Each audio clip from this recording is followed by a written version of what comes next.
Vaya, mira que tenemos aquí, Eldred, dijo Reynolds. Son dos de los chicos de Mundo Medio. ¿Ya saben sus mamás que han salido? Lo saben, contestó alegremente Cuthbert. Lo veo muy bien, Sir Reynolds. El mal tiempo le ha aliviado las pústulas, ¿verdad?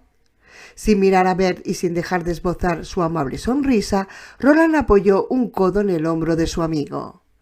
Perdone a mi amigo Sai, su sentido del humor traspasa muy a menudo los límites del buen gusto. Al parecer, no puede evitarlo. No hay ninguna necesidad de que sigamos pinchándonos los unos a los otros. Llegamos al acuerdo de olvidar lo pasado, ¿no es cierto? Ea, ciertamente. Todo fue un malentendido, contestó Jonas mientras regresaba renqueando al tablero del juego. En el momento de sentarse, su sonrisa se transformó en una pequeña mueca.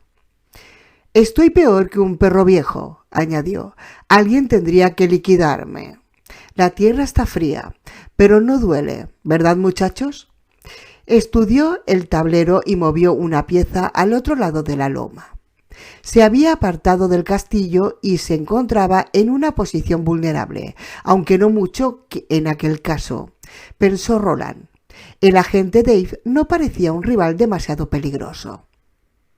Veo que ahora están ustedes trabajando para ganarse la sal por cuenta de la baronía, dijo Roland, señalando con la cabeza la estrella de la camisa de Jonas. La sal y poco más, en efecto, convino afablemente Jonas. Un tipo se rompió la pierna y estoy echando una mano. ¿Y los Sir Reynolds y de Pape? ¿Ellos también echan una mano? Ajá, eso creo, contestó Jonas. ¿Qué tal va su trabajo con los pescadores? Muy lento, según me han dicho. Por fin lo hemos terminado. El trabajo no era tan lento como nosotros. El hecho de venir aquí con deshonra ya era suficiente para nosotros. No tenemos intención de irnos de la misma manera. Despacito y buena letra. Eso dicen, convino Jonas, quien quiera que lo diga. Desde algún lugar de las interioridades del edificio llegó el ruido del agua de un inodoro. En casa del sheriff de Hambry se disfruta de todas las comodidades hogareñas, pensó Roland. El ruido del agua fue inmediatamente sustituido por el rumor de unas fuertes pisadas bajando por la escalera y poco después apareció Herc Avery. Con una mano se estaba abrochando el cinturón, mientras con la otra se enjugaba la despejada y sudorosa frente. Roland admiró su habilidad manual. «Uf», exclamó el sheriff, «las alubias que comí anoche han tomado un atajo». Miró de Roland a Cuthbert y de este nuevamente a Roland. «Llueve demasiado como para andar por ahí contando redes de pesca, ¿verdad, muchachos?» Precisamente el señor Dearborn estaba diciendo que sus días de contar redes ya han tocado a su fin, dijo Jonas, alisándose el largo cabello hacia atrás con las puntas de los dedos. A su espalda, Clay Reynolds había vuelto a apoyar la espalda contra el tablón de anuncios mirando a Roland y a Cuthbert con visible antipatía. ¿Ah, sí? Pues qué bien. ¿Y ahora qué, jovenzuelos? ¿Les podemos ayudar en algo? Es lo que más nos complace, echar una mano cuando hace falta. El caso es que podrían ayudarnos, dijo Roland sacándose la lista del cinturón. Tenemos que desplazarnos a la pendiente, pero no quisiéramos causarle ninguna molestia a nadie. Esbozando una ancha sonrisa, el agente Dave deslizó su caballero alrededor de su loma.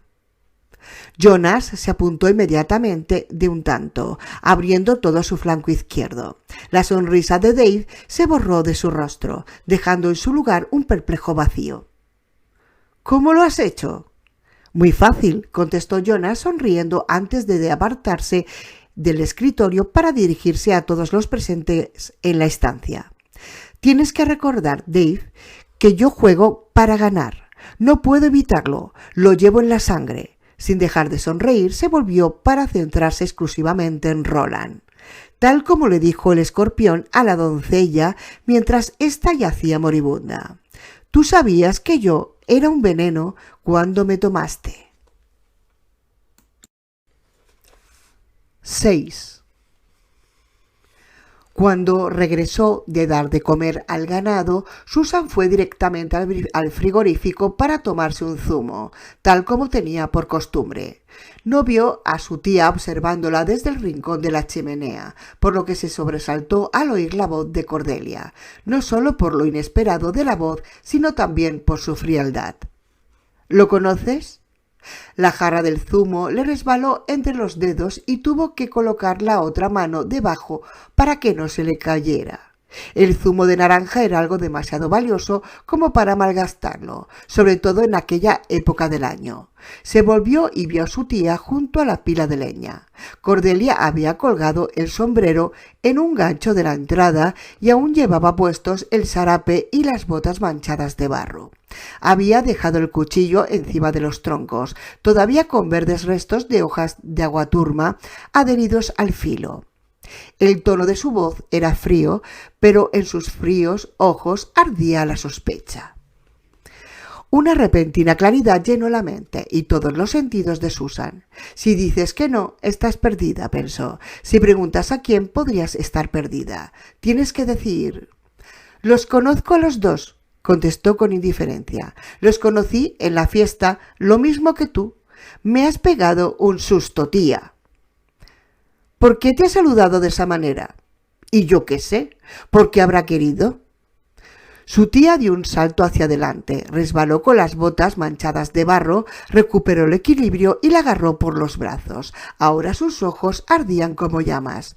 No seas insolente conmigo, muchacha.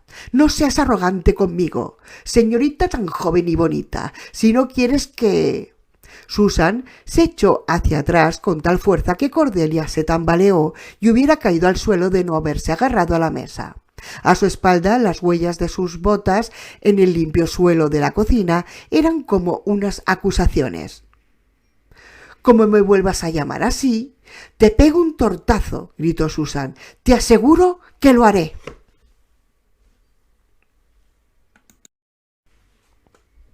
Los labios de Cordelia esbozaron una seca y feroz sonrisa que dejó al descubierto sus dientes. ¿Le pegarías un tortazo a la única pariente viva de tu padre? ¿Serías capaz?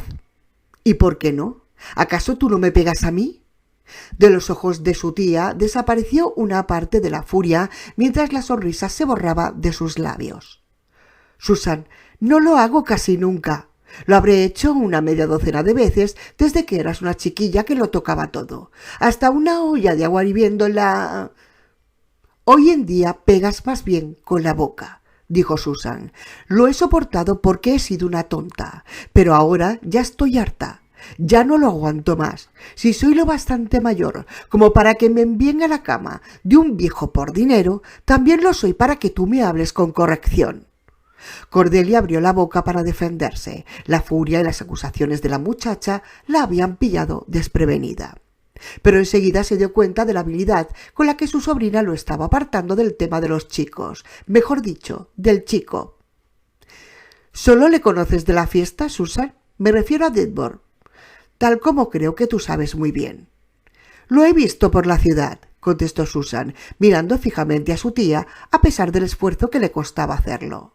Las mentiras seguían a las medias verdades como la oscuridad sigue al crepúsculo. Los he visto a las 3 por la ciudad. ¿Ya estás satisfecha? No. Susan vio con creciente desaliento que no. ¿Me juras por el nombre de tu padre, Susan, que no te has estado viendo con ese chico Didbur?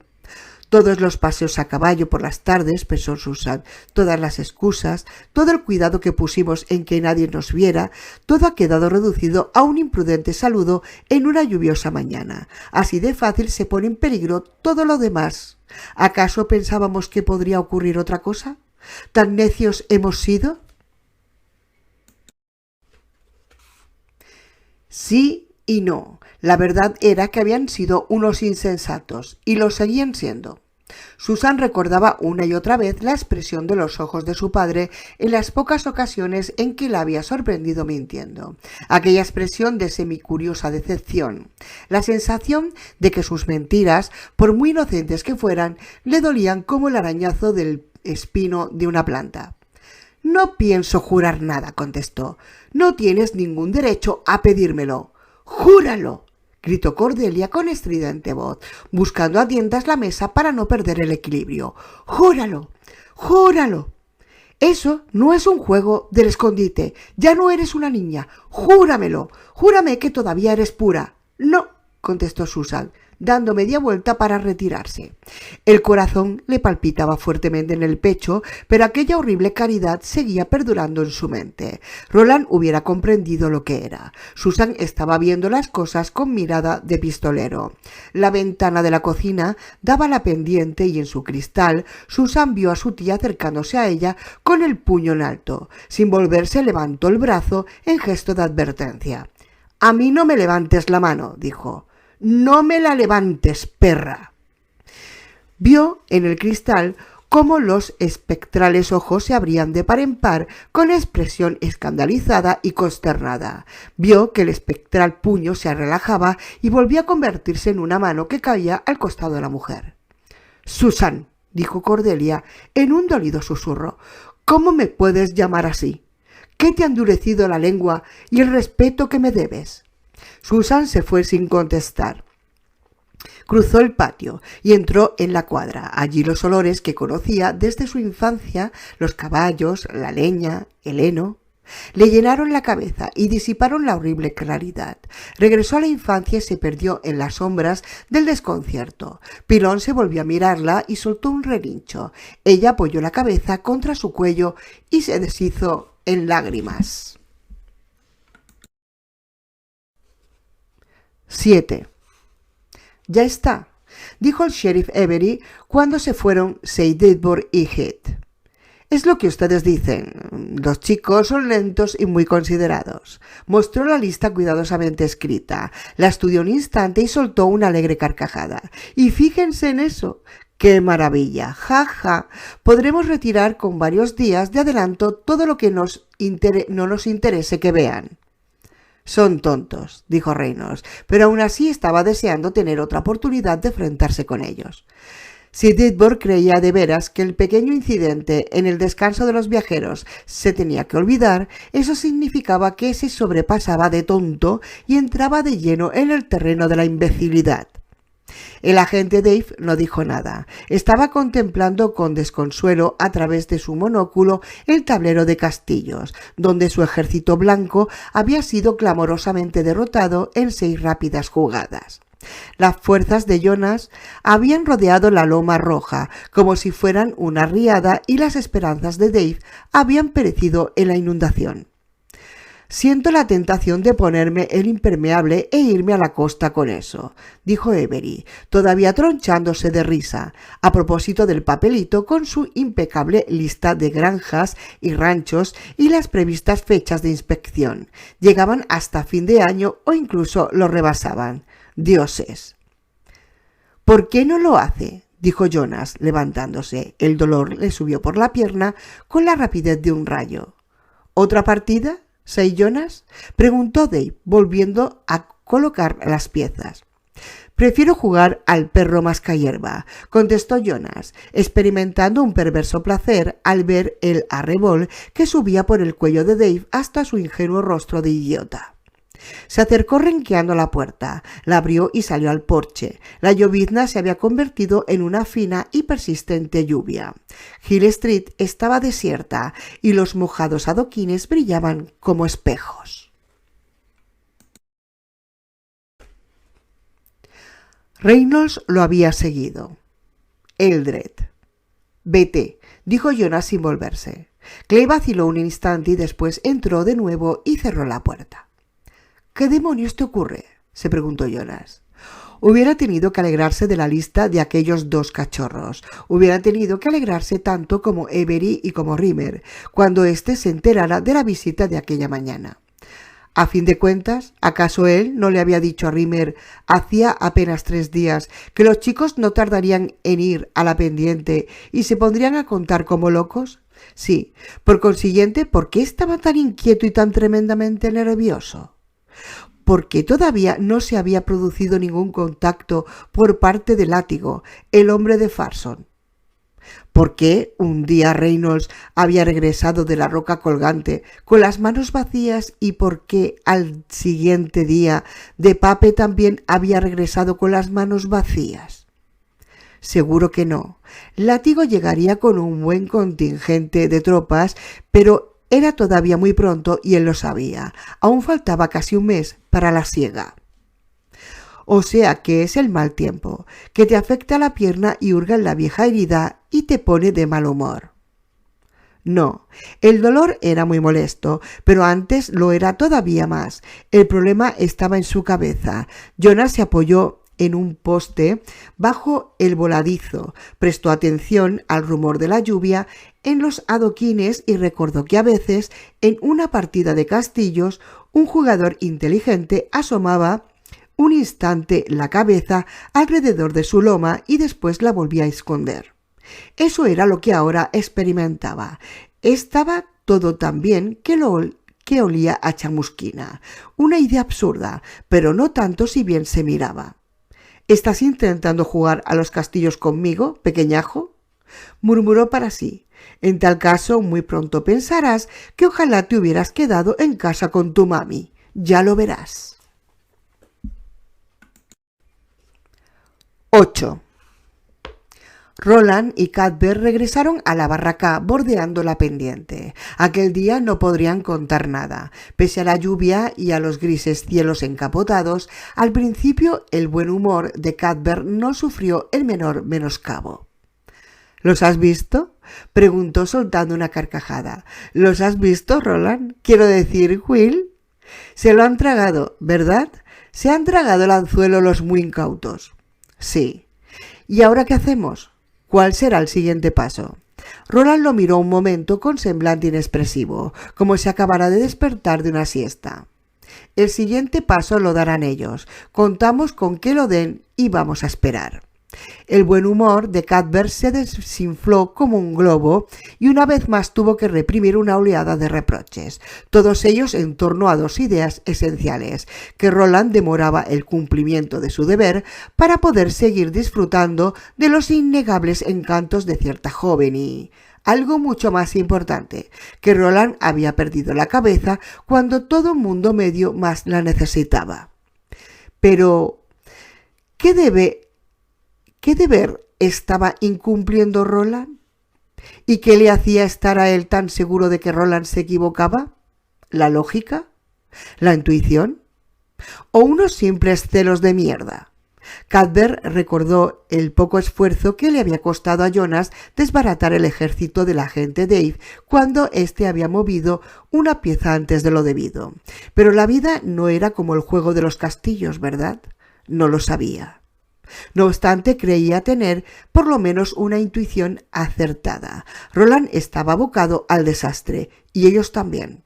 Despierta, pensó Cuthbert. Por favor, Roland, despierta antes de que sea demasiado tarde.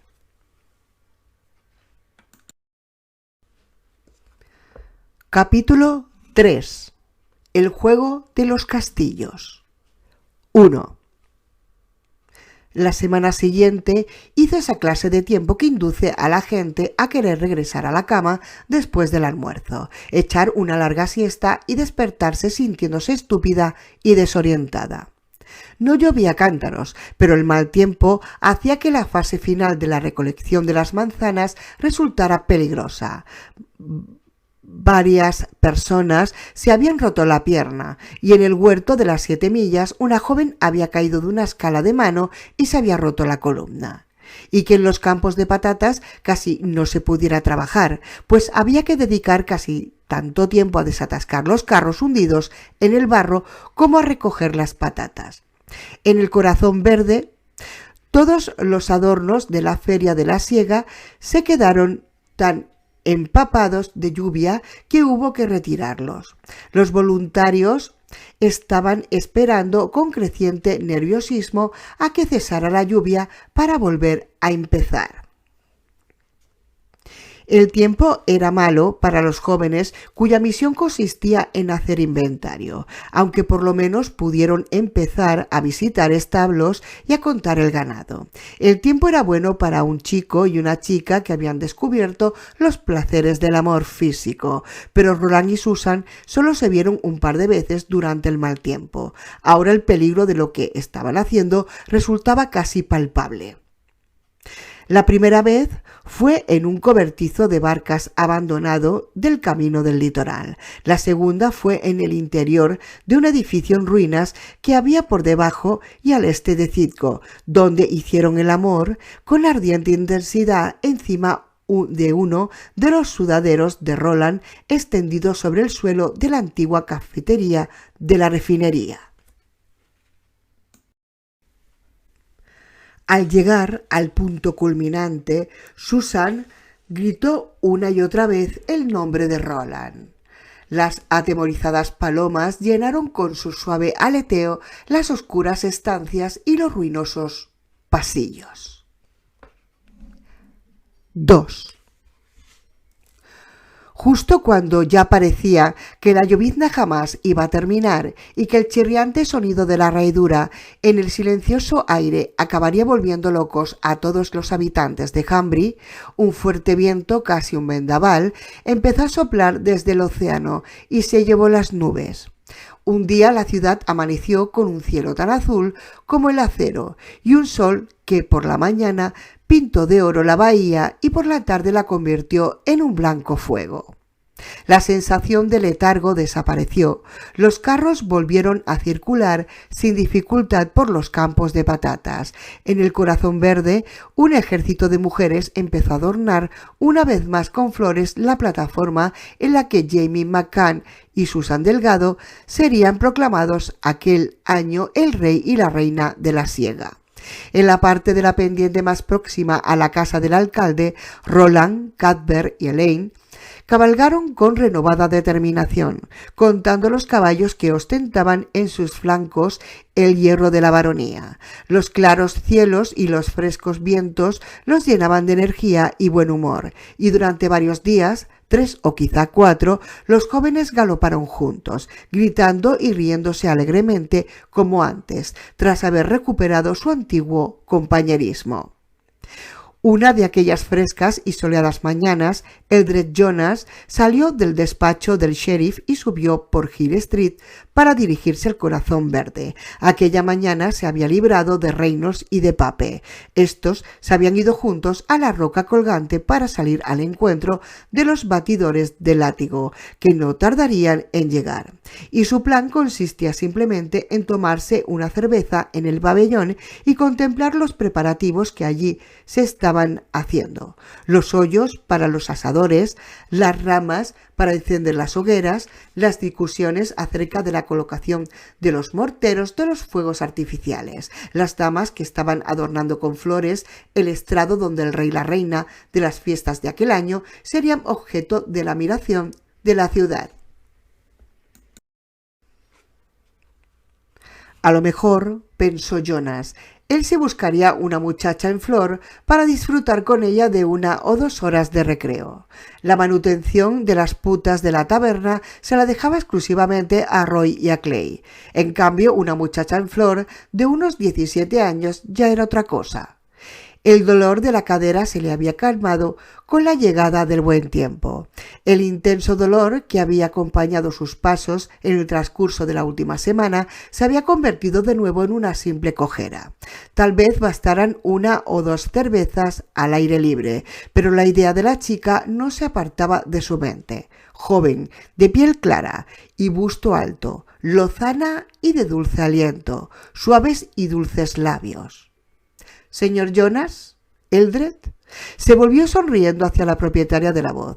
Nada de muchacha en flor con tez de rocío, grandes ojos y húmedos labios entreabiertos, sino una huesuda mujer en las postrimerias de la mediana edad. Pecho plano, culo plano, finos y pálidos labios apretados y cabello alisado a más no poder sobre el cráneo. Solo sus grandes ojos correspondían a su visión soñada. Me parece que he hecho una conquista, pensó con sorna. Vaya, Cordelia, exclamó, extendiendo los brazos para tomar una de sus manos entre las suyas. Está usted encantadora esta mañana. Un fino rubor apareció en las mejillas de Cordelia mientras se reía brevemente. Por un instante aparentó 45 años y no 60. Y no tiene 60, pensó Jonas. Las arrugas que le rodean la boca y las sombras bajo los ojos son recientes. Es usted muy amable, dijo Cordelia, pero bien sé yo que no duermo bien, y cuando las mujeres de mi edad no duermen bien, envejecen enseguida. Siento que no haya dormido bien, dijo Jonas, pero ahora que el tiempo ha cambiado, quizá... No es cosa del tiempo. ¿Podría hablar con usted, Eldred?